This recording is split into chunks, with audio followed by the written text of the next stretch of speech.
पुणे शहरातील सर्वात मोठी झोपडपट्टी असलेल्या जनता वसाहतीमधील तब्बल 48 एकर जागेवर झोपडपट्टी पुनर्वसन योजना राबवण्याच्या नावाखाली तब्बल 750 कोटींचा TDR देण्याचा घाट SRA प्राधिकरणाने घातला।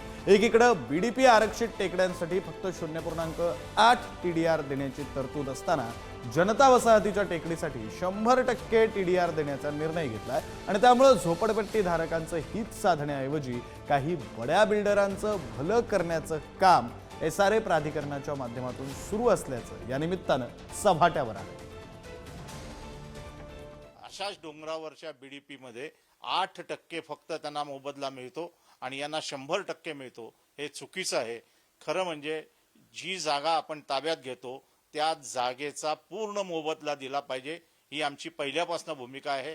बीडीपी पासून आम्ही ही भूमिका मांडतोय, परंतु या ठिकाणी ही जागा ताब्यात घेऊन त्याचा कुठलाही फायदा ना महानगरपालिकेला होणार आहे ना SRA ला होणार आहे।